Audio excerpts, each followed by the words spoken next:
Okay, good morning everyone. And can I welcome everyone to the 21st meeting of 2019 of the Social Security Committee. Can I remind everyone to turn mobile phones off or to silent as they may disturb the meeting.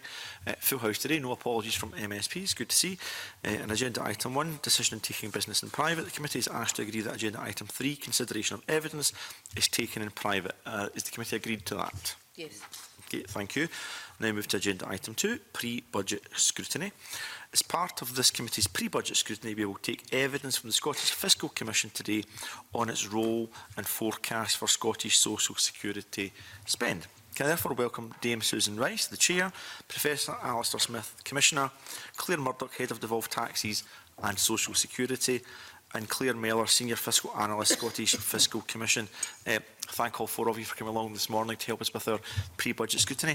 And can I invite Dame Susan to make an opening statement, and then we'll move to questions after that. Thank you.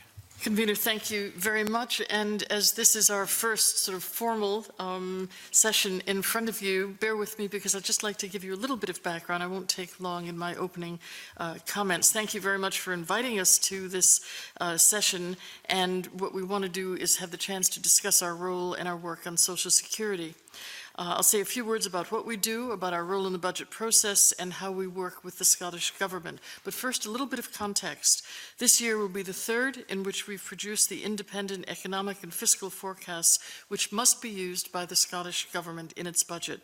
It will also be the first time that Social Security makes up a very significant component of that budget. With the devolution of executive competence for new benefits in April 2020, next year, around £3.5 billion of the Scottish budget will be spent on Social Security.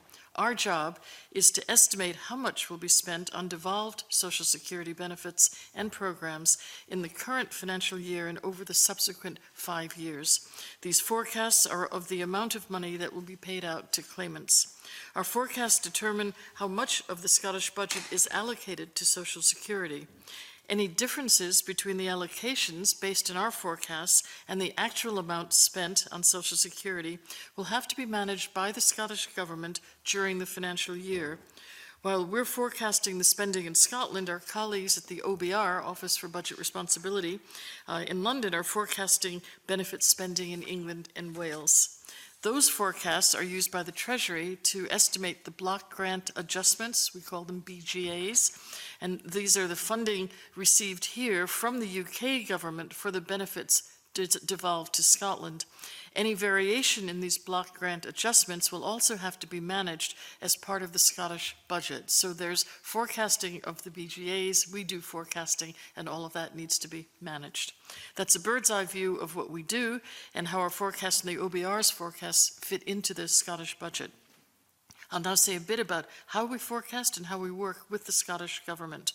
Forecasting can seem like a dark art at times, but in principle what we do for Social Security benefits is relatively simple. The cost depends on three things: the number of people who are eligible to receive the benefit, the fraction of those who apply for and are awarded it, which we call the take-up rate, and the amount of the payment awarded. We look at past trends, we consider how well these might predict the future. If trends are stable or there are no policy changes, the past is usually a reasonable predictor of the future. But when policy is changed or a benefit is new, we have to make assumptions and judgments about what will happen. With new benefits or new policies, we don't have past data to look at and use as the basis for our forecasts. Through the process, we work very closely with the Scottish Government and ask them to provide all available information on new benefits, such as eligibility criteria, application process, and their communication plans. We review that information along with data on any existing benefits to consider how we think things, such as benefit take-up, might change. We then use those assumptions to produce the forecasts, which will have a greater level of uncertainty because they're new, and indeed our colleagues in the OBR have had a similar experience when forecasting the UK government's changes, for instance, to DLA and PIP. When these changes come in, the early forecasts are quite volatile until things settle. What we can do is explain transparently how we've produced our forecasts and highlight the forecasts which are most uncertain. Inevitably, of course, our forecast will be wrong. No prediction of the future will be precisely right. What's important is that we look back once we have new or outturned data and understand why the forecast was wrong and try to improve it for the future.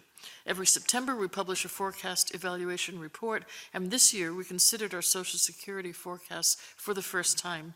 Having just discussed the challenges of forecasting new benefits, I can point to two examples which illustrate this point. First, we underestimated spending on the new pregnancy and baby grant by £2.5 million, or 59% last December, because of an unexpectedly large number of claims in the first few days after launch. The early data on claims for this grant, combined with a better appreciation of the Scottish Government's approach to launching and communicating new benefits, led the Commission to increase its forecast of spending this past May. Second example, our forecast of carers allowance produced in December 2017 was based on a full year's spending, as the exact date of devolution was not available at the time we had to make our forecast. Although the forecast error for this benefit appears large at 74%, accounting for the actual date of devolution and using our model reduces the forecast error to just over 2.5%, which is very much in line with the kind of errors that the OBR would have. Our next forecast will accompany the 2021 budget. We see two areas of particular interest relating to Social Security. First, as I've already alluded to, there's a significant expansion in Social Security spending in the budget, and the Scottish Government will have to prepare to manage in year, which is the most important point, in year, any variations against the forecasts. Secondly, the Scottish Government is proposing significant reforms to the Social Security system. All the policy changes and new benefits planned for 2020-21, the next fiscal year, will be included in our forecasts. As we get information on the Scottish Government's plans, we will incorporate that information. Where the Scottish Government proposes changes to be introduced after the start of the fiscal year, we don't anticipate including those changes in our forecasts, and the benefit will be forecasted based on a continuation of existing policy. So, thank you very much for your patience, but I thought it might be helpful to give that overview. We're very happy to answer any questions you have just now or at any other time. We expect that this point in the year might be useful to you each year, because we've just published our forecast evaluation report, and also perhaps in the weeks or month following the Scottish budget, which the last few years has been in December. Again, thank you very much. Thank you very much, Dame Susan. I suspect that we would be keen to get you all back a number of times over the year, given the increasing complexity of the area that we're looking at. One aspect of that complexity, of course, is that the Scottish Government has to set a budget based on forecasts from the OBR and from the Scottish Fiscal Commission.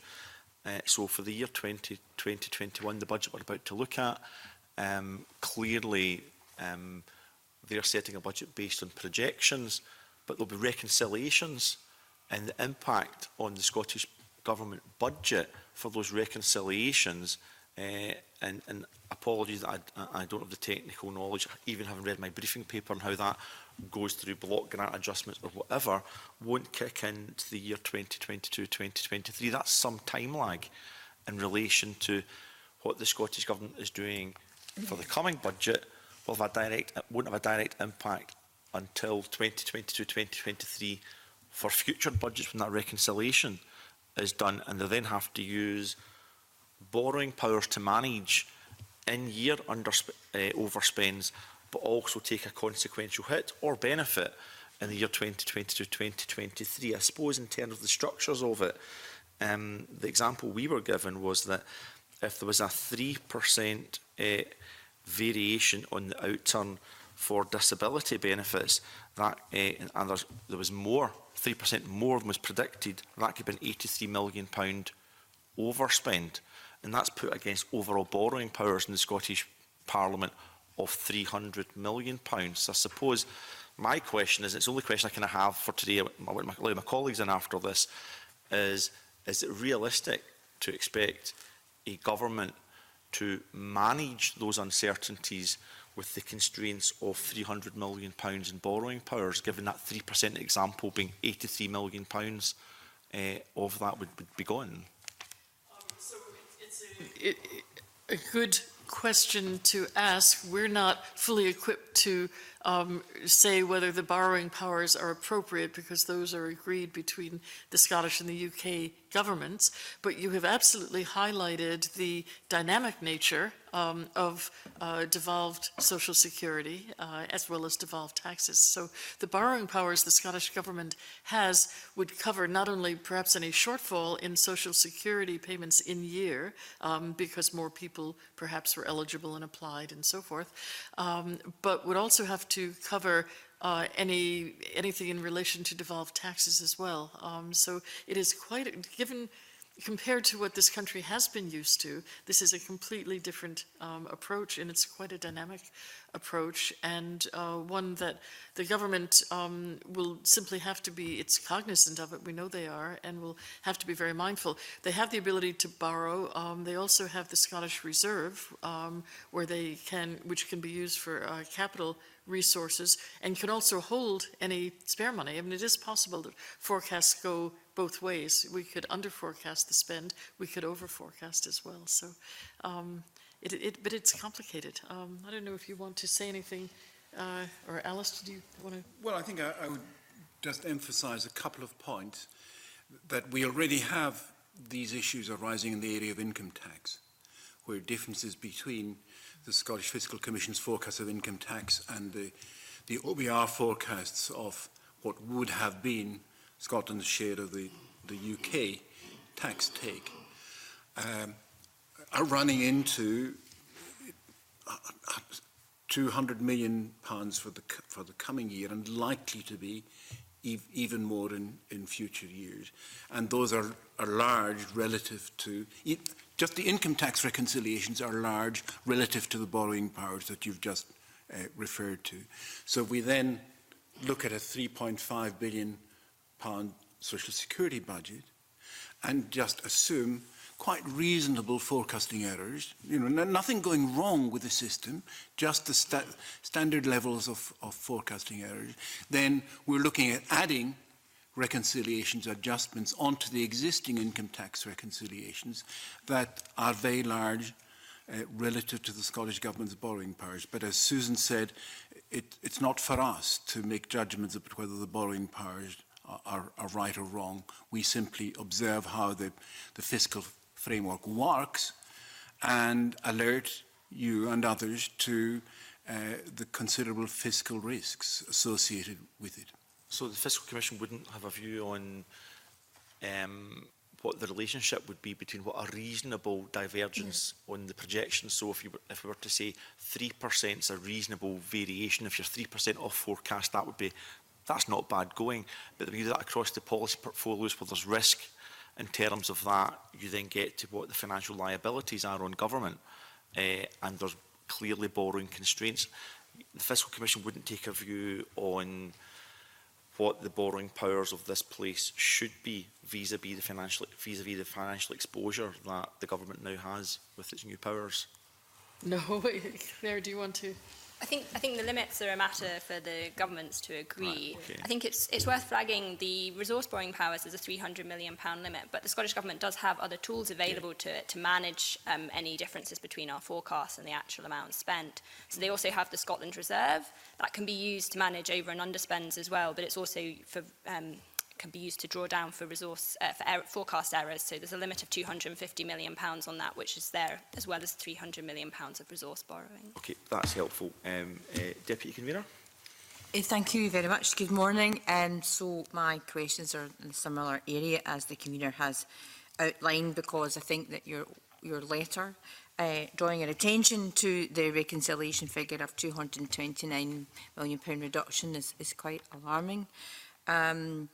So my questions are around, so you're clear then in your submission that that means that the Scottish Government may need to adjust its spending plans, and being quite a large deficit close to the actual upper limits of the borrowing powers. You can see that that is quite a large reduction. I appreciate what you said to the convener, which is not for you to comment on whether it's right or wrong, it's you to comment on the forecasting.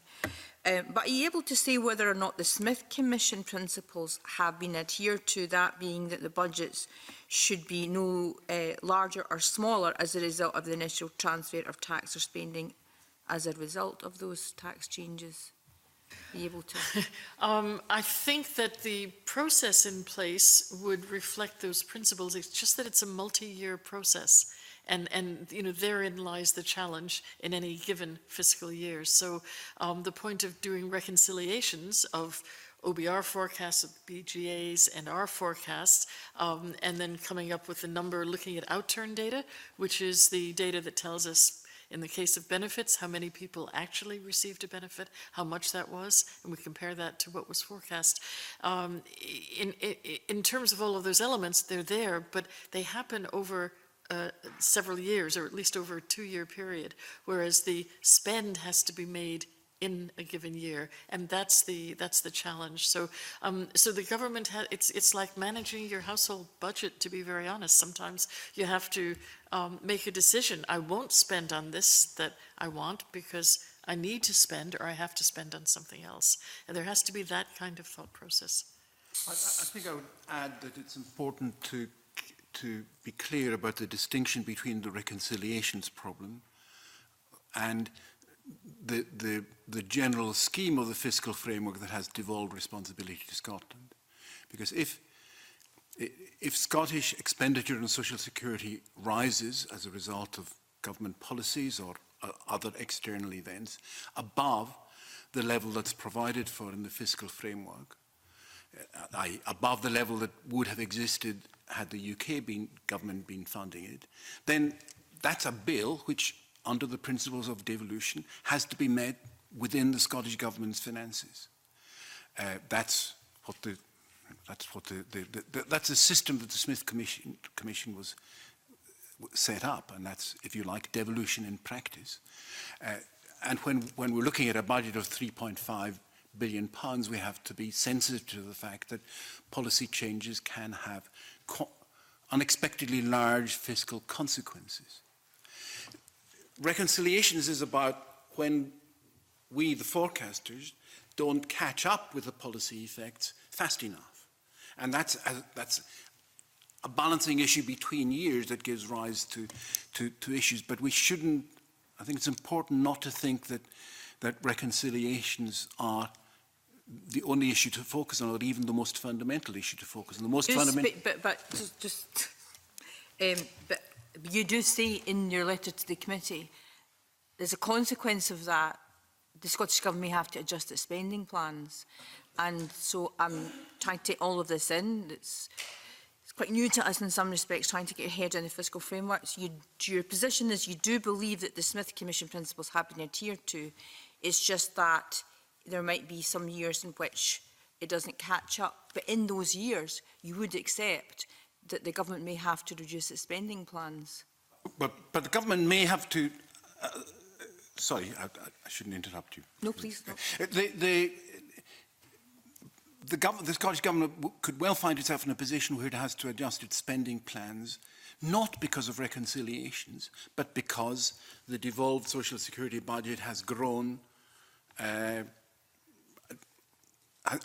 because it has grown, and that then becomes an issue to be managed within the Scottish Government budget. And that's the implementation of the Smith Commission setup. So maybe an example might be useful, and Claire, tell me if the example isn't useful, but if the Scottish Government takes a given benefit and widens the eligibility in Scotland, or does something else to attract more recipients in Scotland, changes an aspect of the benefit so that it will cost more than that same benefit would have cost and continues to cost in England and Wales. The only money that's transferred is the equivalent of what it would have or is costing in England and Wales. That additional spend, because the government feels that's important for the people of Scotland, has to be managed from within the Scottish Government's budget.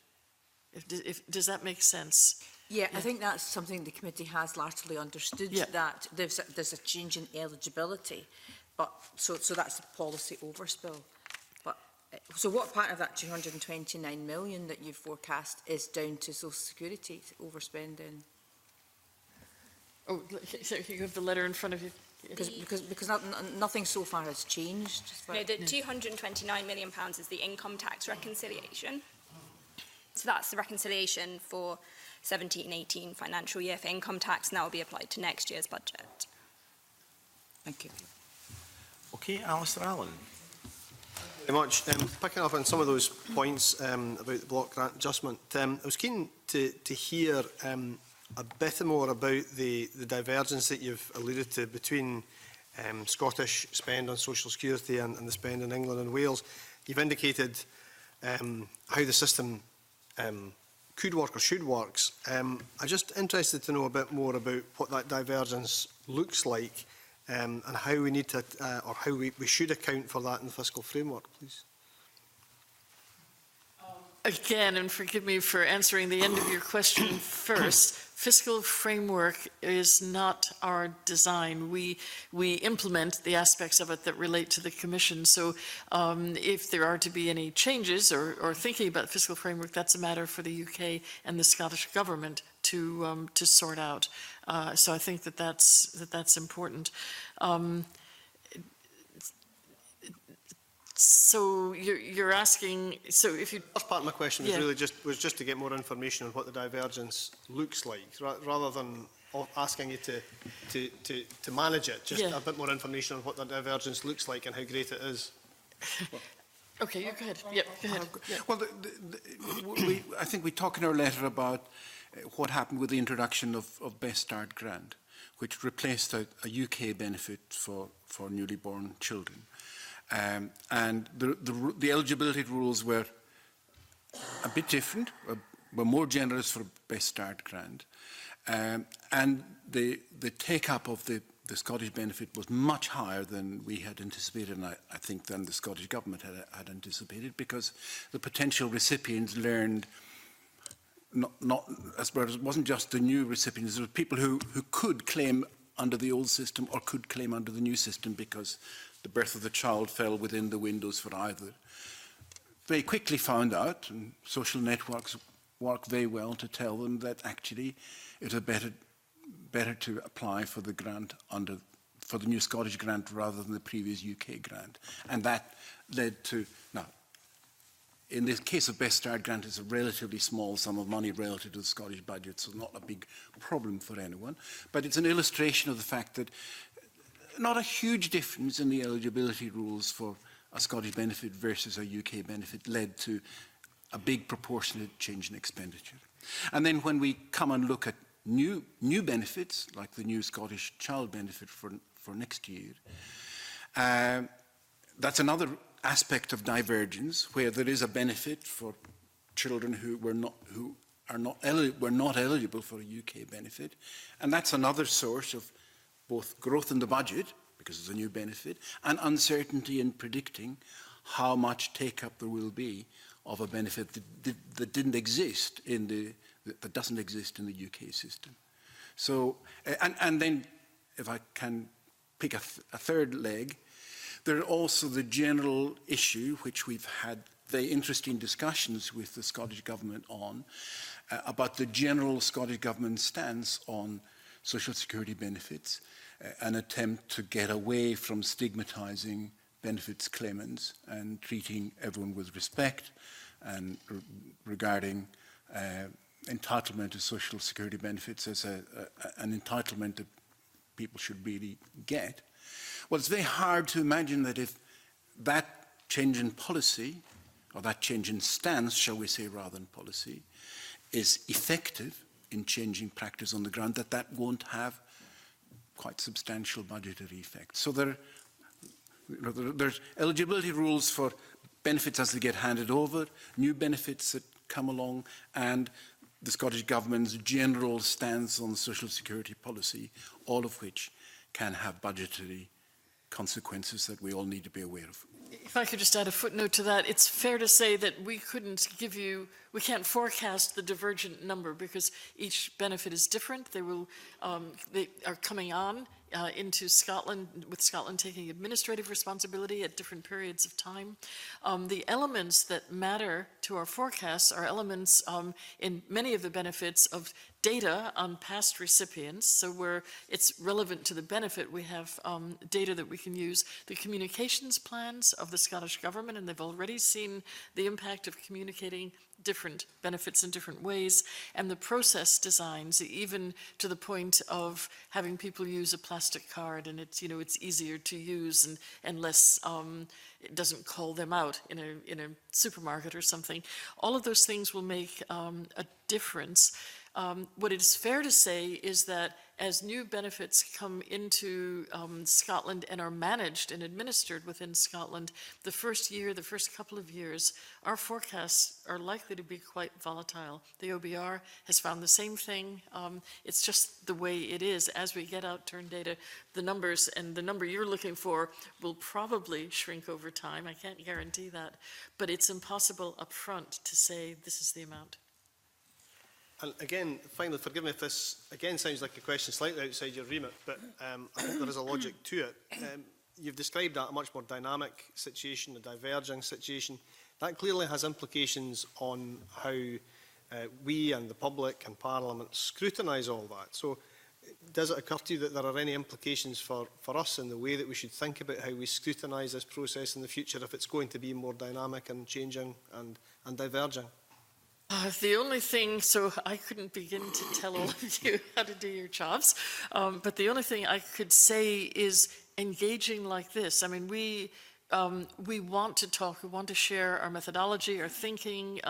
We're actually, by design, the Fiscal Commission is highly transparent. We publish just about everything, what sits behind what we do on our website. So we're very keen to be as open as possible, at least to have you understand what the factors are that might cause uncertainty. What we can't do is advise that that uncertainty would diminish if you did X or Y. At least I couldn't give you that advice. Thank you, Convener. Okay, Mark Griffin. Thanks, Convener. Good morning. I have some questions about how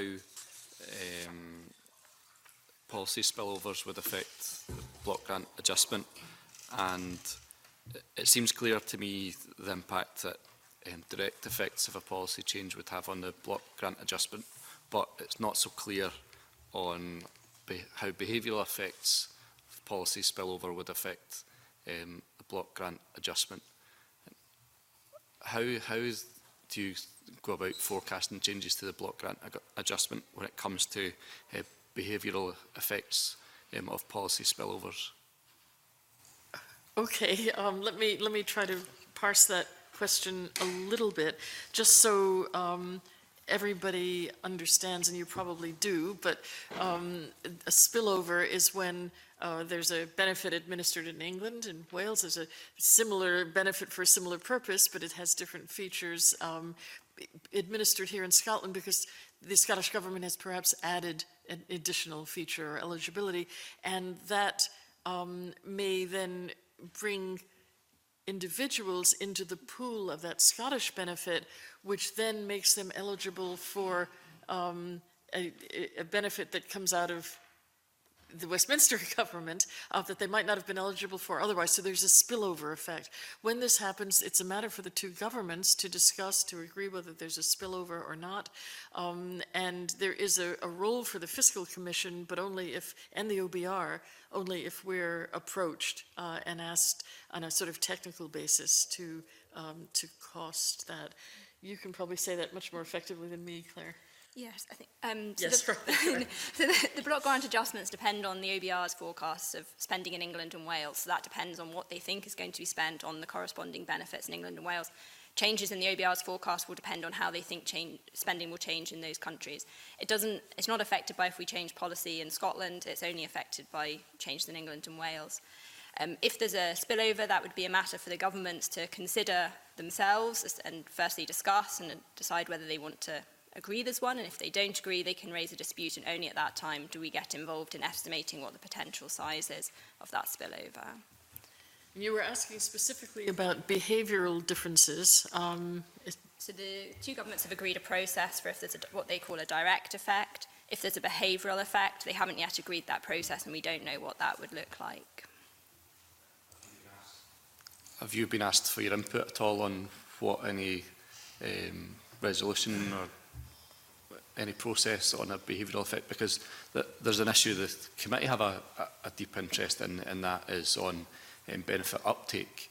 And if the Scottish Government were to do anything around uptake of devolved benefits, which then led to a difference in relative uptake in Scotland compared to England and Wales of reserved benefits, just as a result of a general benefits awareness campaign, and that led to that being identified as a behavioural effect and a policy spillover, how that would then be agreed and resolved.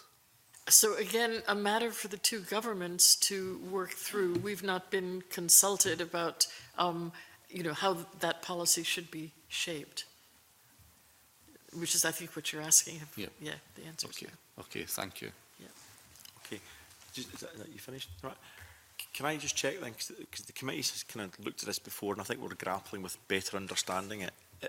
Is one of the basic principles in relation to behavioural change and financial consequences is that if this place, the Scottish Government, was to try and drive up reserve benefit uptake in Scotland, the consequential financial impact of that on the UK budget could lead to discussions between the Scottish and UK governments for the Scottish Government to have to financially recompense the UK Government in terms of that. That's what we were trying to get our head around previously, not at this evidence session, but is that part of the behavioural change?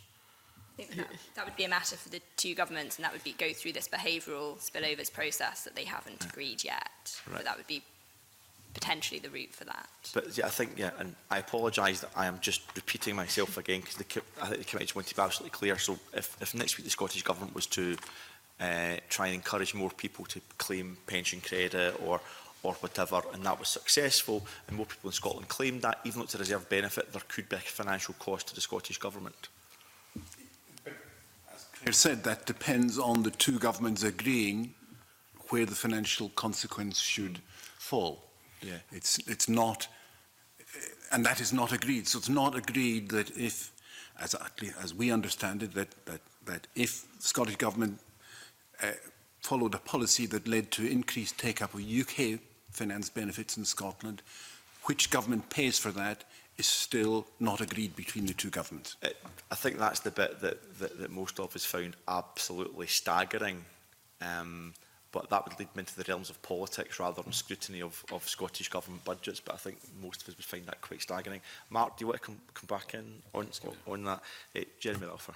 Thank you, morning, and thank you for coming along. I have to say, this is a fascinating area, and I think it is a massive learning curve for us as a committee and for Parliament to have these new responsibilities. I suppose I'd just like to pursue two areas, if that would be okay. Firstly, is in regard to the information that you need to be able to forecast beyond this year, so looking at 2, 3 and 4 and 5 years. Presumably, I think in your opening statement, Dame Rice, you said that the criteria is key to be able to decide your forecasting. Obviously, there's been a delay by Scottish Government in regard to the new regulations for PIP here in Scotland, so we don't know what that criteria will look like, what the regulations will look like. Does that mean that it's almost impossible for you to forecast any amount of money beyond, because you don't know that criteria? We would forecast with the information we have and extensive proviso about how risky the forecast might be in terms of accuracy if we have very limited information. So what we normally need for some, but not for all benefits, is some data on the number of people who receive that benefit perhaps today, in a reserved way. We need that data in a timely way in terms of our timetable for doing our forecasts. We need to know the launch date for new benefit or new features of a benefit from the Scottish Government, again in a timely way. We need to know how they plan to communicate and drum up interest in Scotland in that benefit. And it's helpful to understand the process design, I mean, how people can apply if the Scottish Government, which I believe is its intent, wants to make the application process easier for people over time. So all of those factors will impact how many people do it.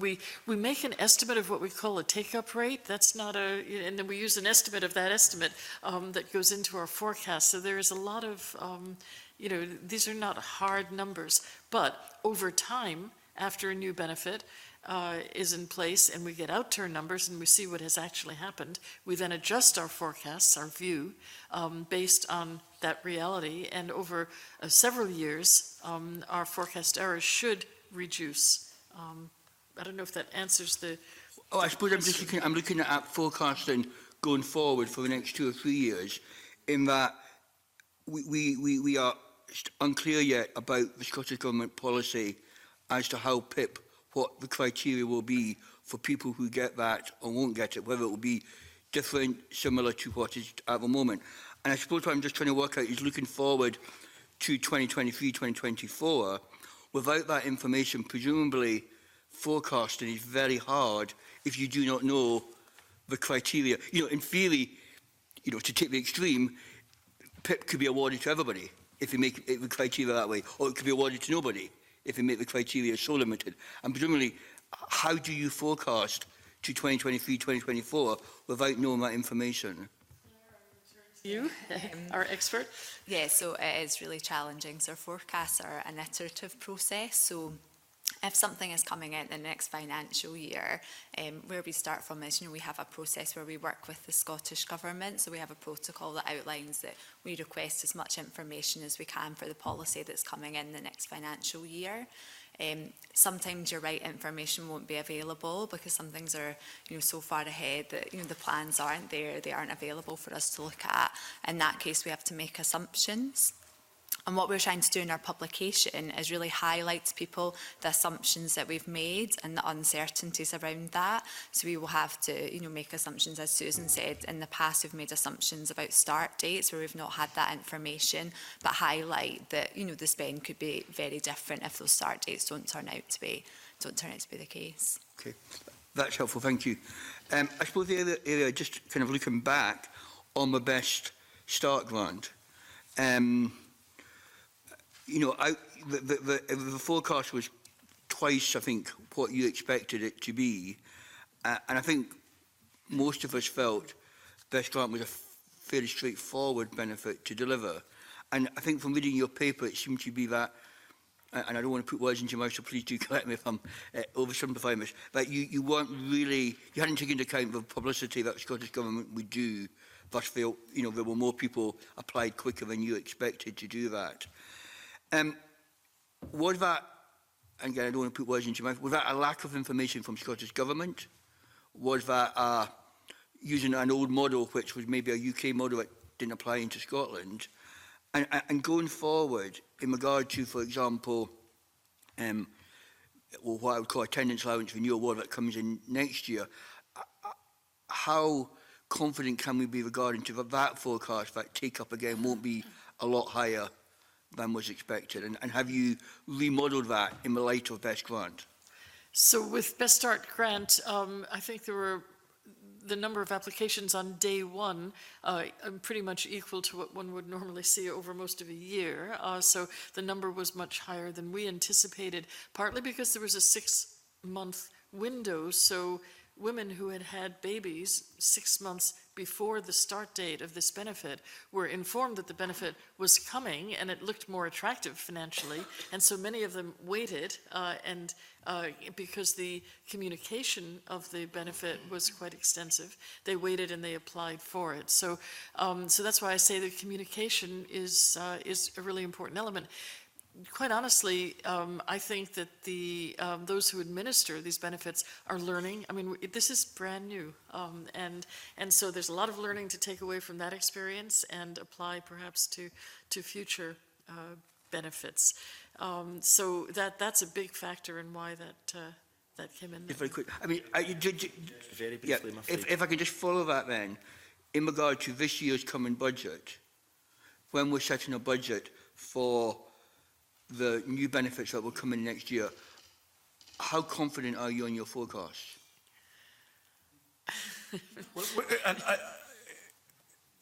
We are happy with the level of communication that we currently have with the Scottish Government. So we have open and frank discussions about their plans insofar as they are in a position to say we have finalised plans for this and we can tell you about it. So it's not an issue that they're somehow deliberately holding back information that we would need, and that's not the right way to think about it. But we're aware that we have a common problem, the government in implementing the policy and us in forecasting the financial effects, that it is for the reasons which we've been trying to outline here. It's a hard job, a challenging job for all of us to do, and we're learning. And the Best Start grant was a good learning experience, because I think we all learned how important it is to share as much information as possible, and for us in particular to understand as much detail as we can about the Scottish Government's plans, because as is implied in your question, even quite small details can have big financial consequences. But it's a common challenge that we face, not an oppositional issue. Thank you. Okay, Sheila Robertson. Just taking that forward, excuse me, about lessons learned, and are there different things that could be done to perhaps mitigate some of those risks? So whether you have some thoughts about, in the light of what you've seen over the last year, what you would be able to do to support improvements in that budget setting process, given what we've talked about, the challenges in managing demand-led spend, particularly against a backdrop of tight budgets. And further to that, are there other ways of doing this, or is this the only way of doing it? So, for example, could a range of be used to consider forecasts rather than a fixed point, or is that something that couldn't be done? Would that be too wide and not specific enough? I don't know. I don't have a background in finance, which you can probably tell from my line of questioning. But is this the only way it can be done, or can there be a range of spend rather than there is a fixed point and you either hit that target or you don't hit that target, or would that complicate matters too much? So in general, forecasters might show a range, as the Bank of England often does in some of its economic reporting, when it has years of data, when it can look back over a long period of time and it can factor that in and it can understand what that range might be. If we did that with something that was brand new, we'd have no evidence, no basis to create that. So is that something that might be doable in the future then, when that data over time exists? So I'm not sure. It might be possible for some of the devolved taxes for benefits. Some of the benefits vary. I mean, there are sort of categories of people who might be eligible for a given benefit, and we won't know really until that year how many people are eligible for it. So giving a range, the other way to look at it is if a range is put out there, the government still needs to have a budget with a fixed number. Does it go in the middle of the range, and is that any different from our forecast? So I'm not sure that would achieve what I think you're trying to achieve. Presumably, though, from this experience to date so far, you've suggested that there are things that you would want to pick up with government in terms of more about, I guess, the timing of it and the flow of information? Are those the lessons learned, if you like, that are going to be most important? From the very early benefit, yeah, and we've developed, we think, a very good working relationship with Scottish Government, with Social Security, people in the Social Security Administration.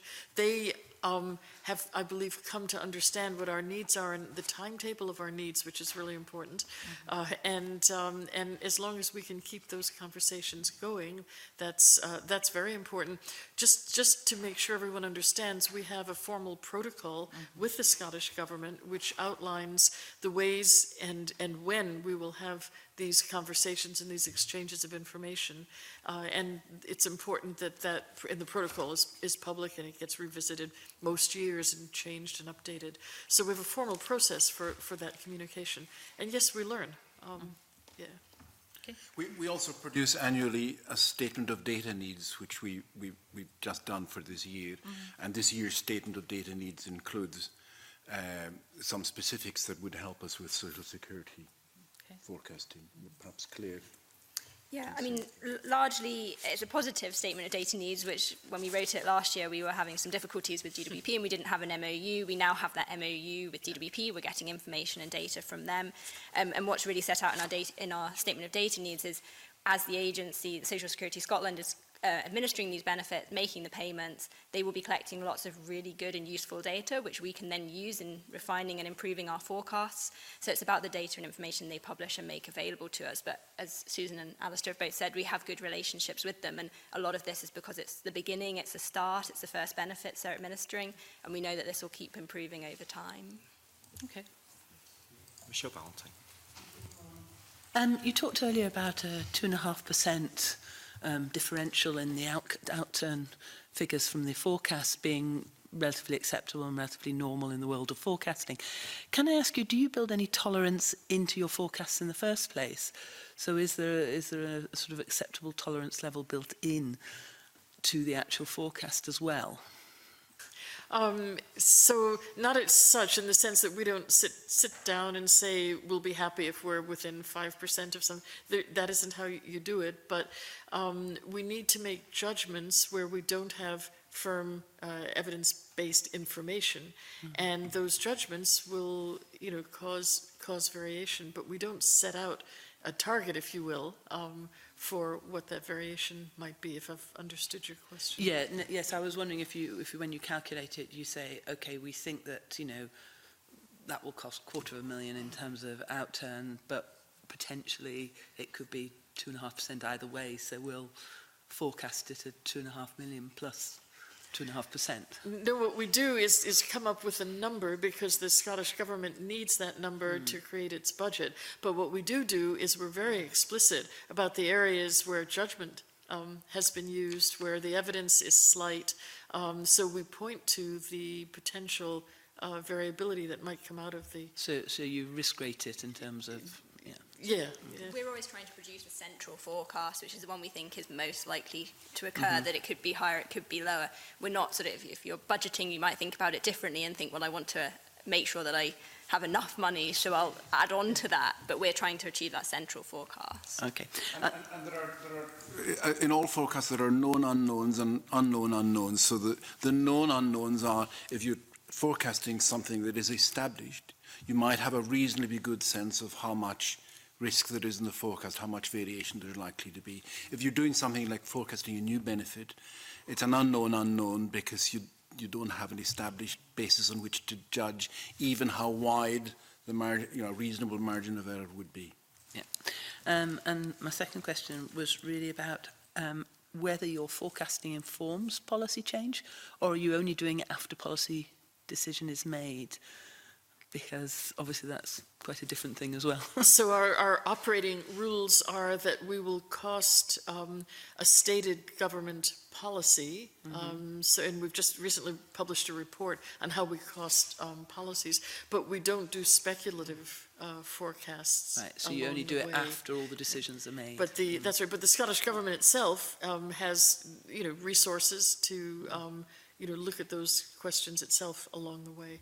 But there's a process that goes on in the lead up to the Scottish Government budget, where there's dialogue between the government and us about the development of their policies. So the development of the Scottish Government's policies is influenced by the dialogue in the run-up to the budget, where we do policy costing, and sometimes a policy costing that we do on the basis of what the government is telling us that their policy plan are, might lead the government to adjust their policy. Right, so there is involvement, thank you. But we don't, along that route, we're not given to try this one out, try that one out, No, try no, another one I out. understand Yeah. that.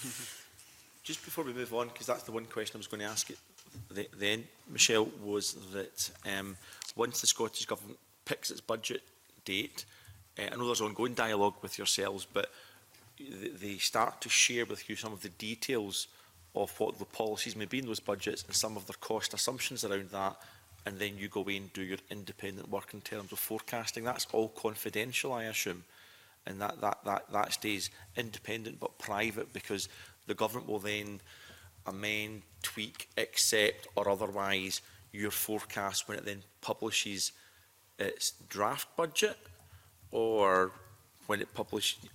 A bit more understanding of that process would be, I suppose actually we don't even have to understand the process. The real important question is that, do you feel you get adequate information, data and communication from the Scottish Government at the point where they set the date for their budget and you enter into that process?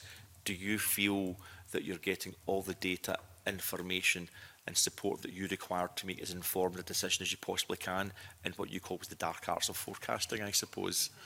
So the answer in general and overall is yes. I think we have a good suite of conversations with a lot of different teams, and this has improved over time. And some of that is down to trust, to people understanding they can share where they are, and we share where we are. We can be challenged in those meetings. Why are you thinking about this way? We'll think about judgments. We can share some of that with them. So we think we have a good dialogue in that way.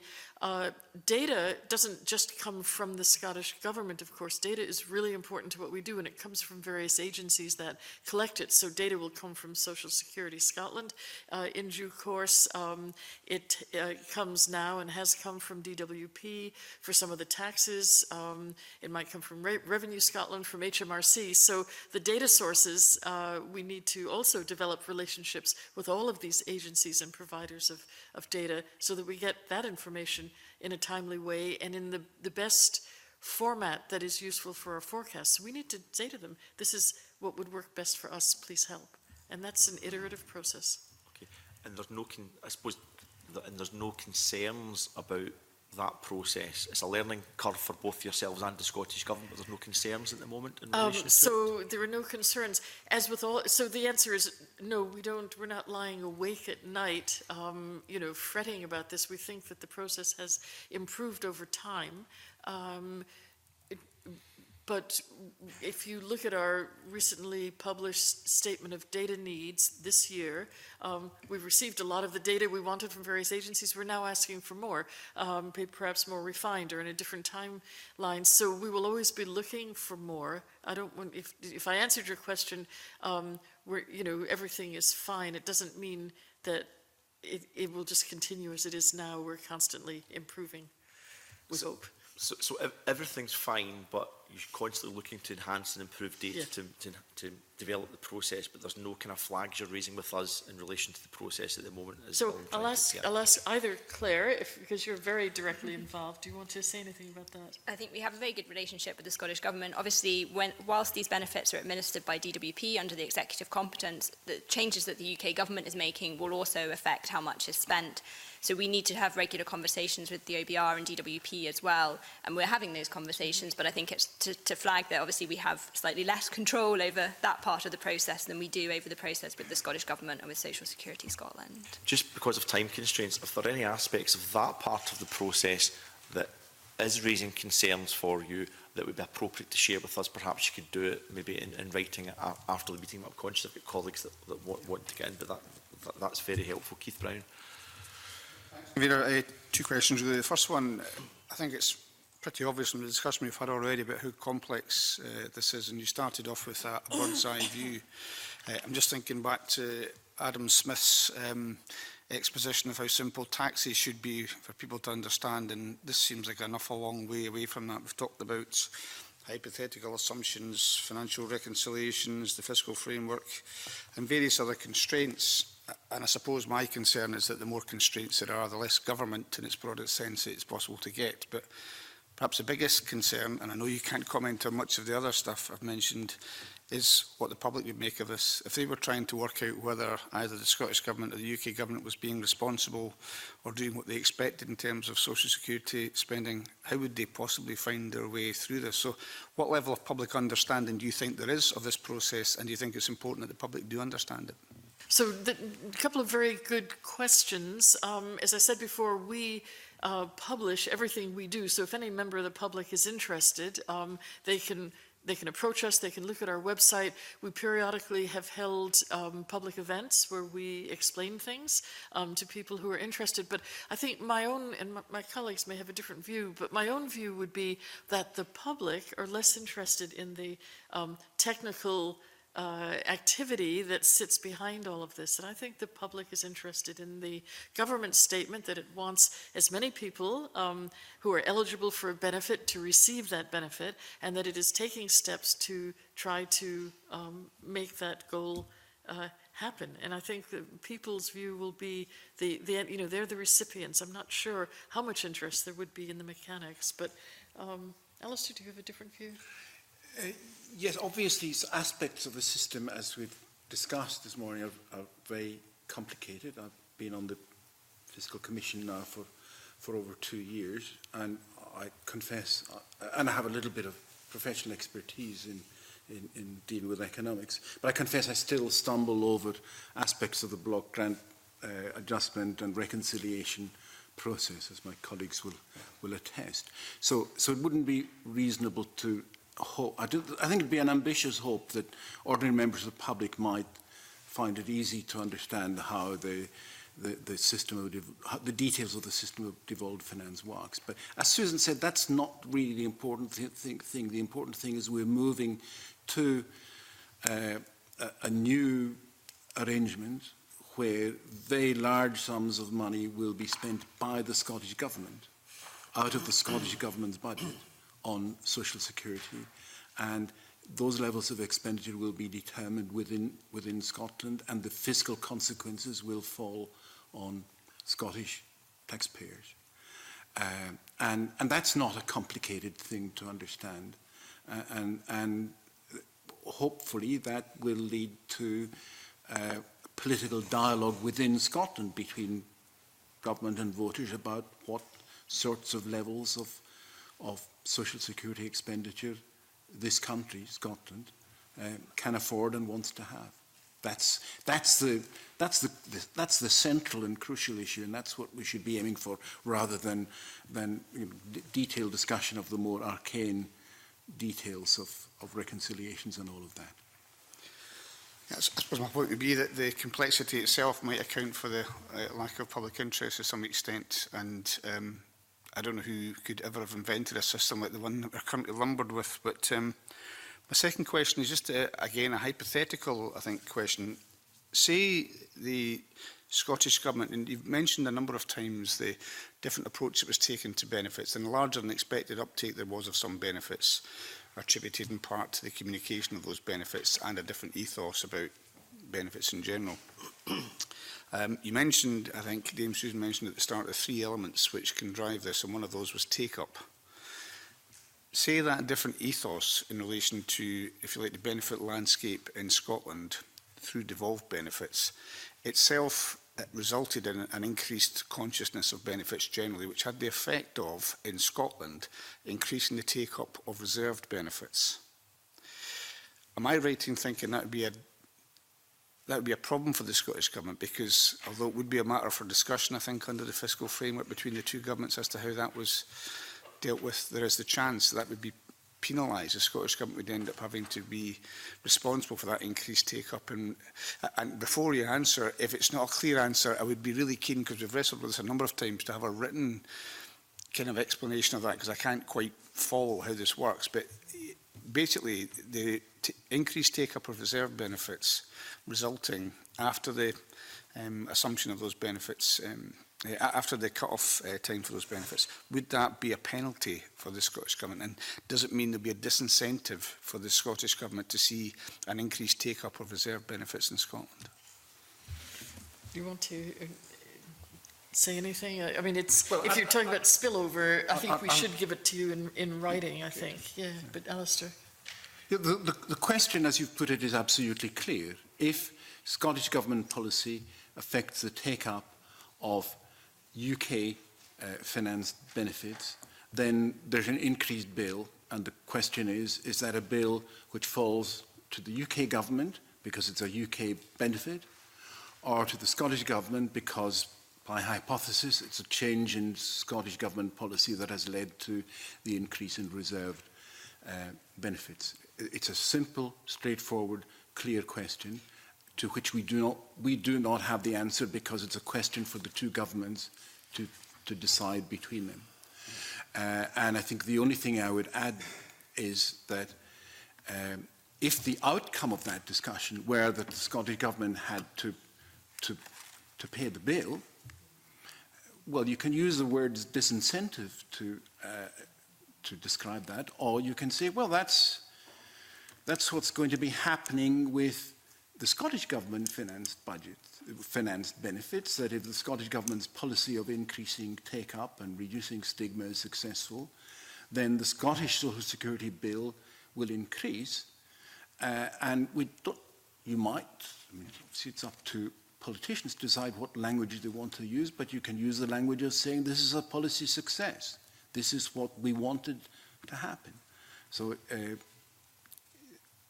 obviously, it's in the Scottish Government's interest to have the UK Government pay for the increased cost of reserve benefits, but equally, if it is the Scottish Government policy to have increased take-up of social security benefits, then we have to recognise that somebody has to pay. Just for clarity, when the written explanation comes back, can be able to say that, and I'm also asking specifically about an indirect action from the Scottish Government, if that would, and it just seems to me an increased take-up. The Scottish Government would have to be very careful that any action it took only had an impact on devolved benefits, but I'm happy to get the written explanation. Send you something. I think that will be helpful, because this is really a developing area. Yeah. And from our briefings ahead of today's meeting, the briefing is clear but open-ended, so it would appear to be yes, it would be to the detriment of the Scottish Government's financial position, but that can't be forced by the UK Government. It has to be by agreement, and then that leaves the $64,000 question about how can you force the Scottish Government to sign up to that agreement. So it's kind of left hanging, but we need more information, I think, on that ourselves as a committee. Pauline, sorry. Yeah. So I'm clear that a policy change from the Scottish Government's point of view in that discussion, you would imagine the Scottish or the UK Government are going to say, well, you have to pick up the tab for that because you changed policy. But if a campaign on uptake of reserve benefits was run either by the government or, let's say, the third sector, what's your view on who would pick up the tab for that? Because that's not policy, that's just encouraging people to take up their benefits. Sorry to be repetitive, but we don't have a view on that. It's not our job to have a view on it. It's a very important and interesting issue, but it's an issue that's clearly the responsibility of the two governments. And while we've been happy to give you whatever benefit you get from our understanding of the issue, it really is not it's not for us to pronounce on how that issue should be answered. I think so. There's just one other point that would be good to discuss regarding take-up, because take-up is something that's really difficult to quantify. It's really challenging, and the reason for that is a lot of times we don't really know the full eligible population, so we're trying to estimate that and then estimate take-up. So I guess just in terms of being able to quantify take-up, that in itself is challenging, but then being able to disaggregate that more and say, well, that take-up happened because of that reason, that's even more challenging. Can I ask, apologies to Alison Joyce, I'll bring in 2 seconds just on the whole, try to understand the numbers a little bit more, because I'm going to go down this line of questioning. So another aspect of the finances underpinning this is after a benefit's been devolved, and if I understand this correctly, there'll be an element of that put into the Scottish Block Grant, which will provide some core funding towards that on an ongoing basis. But there will then be subsequent block grant adjustments. So I don't know if I'm picking a correct benefit when I use this as an example. So the carers allowance is now the executive competence of that. There's a service level agreement between DWP and the Scottish Government. So although the DWP is paying carers allowance, the Scottish Government's picking up the tab for that. So it's a devolved benefit in that respect. If the UK Government was to have an impact on how they were to squeeze benefits that are then devolved in Scotland, but they squeeze those benefits in England, there would be a consequent block grant adjustment where Scotland's block grant would then go down. So even after benefits are devolved, if the UK Government makes a financial decision for, if you like, the devolved level of benefits in England, there will be a consequential decline in the Scottish block grant. Is that, have I understood that correctly? Pretty much, yes. Yeah, so the block grant adjustment is what we call the funding which is coming to Scotland. So that reflects the amount that was spent on carers allowance, as the example you've given, in the year before it was devolved. And then that's grown in line with spending in England and Wales. So it's kind of a hypothetical of what would have been spent in Scotland had it not been devolved. So if, as you say, the UK Government had a policy that effectively cut spending on that benefit in England and Wales, you would see that effect through the block grant adjustment, in that there would be less funding for the Scottish Government. And that brings us back to, I think, Alison Allen's question about divergence. Is there, as part of the statements that the Fiscal Commission gives, would you give a statement, it's back to the divergence question again, about a social security statement, if you like, on block grant adjustments based on that divergence on benefits that have already been devolved to Scotland, but because of changes, policy changes in the rest of the UK, what that block grant adjustment, would that be a separate statement that we would get on social security that we could look at as a committee? So as part of our publications at the budget and in May, we've started to include what we call a fiscal overview chapter, which tries to add some clarity into this extremely misty area of block grant adjustments in the fiscal framework. And as part of that, we're publishing the block grant adjustment figures. We're publishing them also compared to the spending in Scotland. So we have no responsibility for the block grant adjustments. They're based on OBR forecasts and they're agreed with Treasury. But what we can do is we can show how Scottish Government policy and our forecast of Scottish Government spending will vary from the block grant adjustments. But any hypothetical discussions about what block grant adjustments might have looked like under different policy, that's not, unfortunately, not for us. We can only look at what the current Scottish Government policy is and what that means for Scottish Government spending and compare that to the block grant adjustments. Okay. I think I understand that. And I suppose an apology, we're grappling with this as a committee, but the best way that we can fit into the budget scrutiny process under this new framework. Alison Johnson. Yeah, just on the points that Claire Miller was making. I mean, obviously, the better the data is, the easier it is to forecast with some degree of accuracy. And I suppose when you think about the Best Start grant, we must have a fair idea of how many people would be eligible for that. But I notice in the statement of the data needs, the Commission says there are no data sources that reliably show the number of people eligible for social security support. For example, we don't know how many carers in Scotland are caring for someone, meeting the carers allowance eligibility criteria, but not taking up support. So I think this is clearly a very important issue for the committee because we're currently investigating benefit take-up. I know this isn't your specific role, but that question of data is absolutely key here. Is there anything that we could be doing in Scotland that hasn't been happening, with the DWP and the OBR? Are there things we could be doing to make that more robust? Me discussing a little bit about the current process and information that is available, because you're right, it's survey driven. So when we are trying to work out an eligible population, we're using survey information, and those survey questions may not perfectly align to then that person being eligible and having that benefit. So I think that that survey information, the difference between that makes it really difficult to be able to assess take-up. I mean, we are waiting, the Scottish Government has the take-up strategy that will be planned later in the year, and that, you know, is something different for Scotland, because in that, you know, it will be giving more information about plans for take-up, so we'd be interested to see that. Okay. Yeah, I suppose that is one thing that we will have that could make the difference. Mm-hmm. But there's nothing else you think we could be driving here? Meaning you as a committee? Yeah, I mean, just, you know, relying on surveys and who the survey reaches and how targeted the questions are. I mean, it's just when you think about, you know, carers or people who've been applying for the Best Start grant, you know, they must be continually engaging with the health service and other services. I'm just wondering if we're missing something here. I think it's because if we take so Jeremy's example earlier for personal independence payment, the criteria for that is so involved for someone to go through the assessment, trying to get the view of actually who may be eligible in the population and meet that exact criteria is really challenging. So even if you did have survey questions, it'd be really difficult to mimic that eligible group in the population. You know, it's especially challenging for something like disability benefits to work out how you'd be able to do that. Okay, thank you. Thank you, Convener. Okay, I think we're almost there with questions. I mean, we're just trying to work out how we're using this evidence session as part of our budget scrutiny, and I get the pitfalls and forecasting. We're starting to get a glimmer into the insight of how challenging that can be in terms of the uncertainties that the Fiscal Commission have to look at.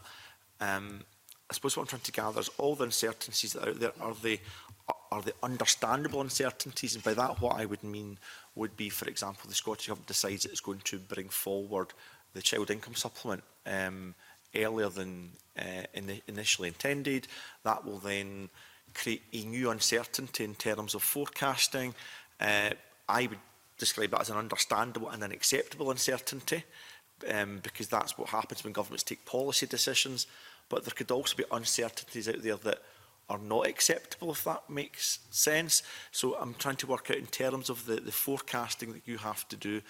Are you content that the uncertainties that you have to grapple with are reasonable, understandable and acceptable? Or are there some uncertainties, I feel this is an episode of Yes Minister or something, are there some uncertainties out there that we simply have to do better to give you the tools to do the forecasting? It's a very thoughtful question. A year ago, we might have given you a different answer, but you know, we think that we have reasonable streams of information coming to us at reasonable amounts of time. We have reasonable relationships with the relevant bodies that we need to deal with and with the Scottish Government.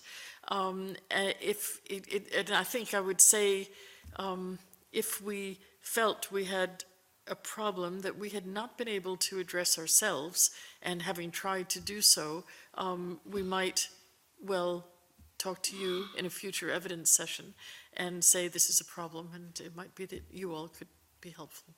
Okay, and I think that's maybe a good place to end it, because you're independent of government, you're independent of this committee. We want to best understand how we fit into this overall process, and if there's any assistance that we can be, we can provide, we're happy to do that as well. So hopefully we'll build up this relationship going forward. I feel like we're committee, we're just finding our feet in terms to how we do this. But are there any other comments that yourself, Dame Susan, or any of your team want to make before we close this particular evidence session? And Claire has said just what I was going to say. What I said in my opening comments, we also would be happy to respond to questions, or, you know, if you write a letter to me, I'll write a letter back in response at any point in between our coming to see you. It's important that we all mature our understanding of what we're doing. And I would just thank you as you made those comments, because it occurred to me the one word I hadn't used today was independence, with a lowercase I, because we operate... Use a capitalised I if you wish, that's not a problem. We're not political, but we do operate independently, and ultimately we're responsible to the Parliament. And that's why I said I appreciated your you're questioning as you try to understand, but also saying to us, are there things that we need? We would certainly come to you if we did. Okay, thank you very much. Can I thank all of you for your time this morning. That ends agenda item 2. We move to agenda item 3, which is still in pre-budget scrutiny, but it's also in private session. So we now move into private session.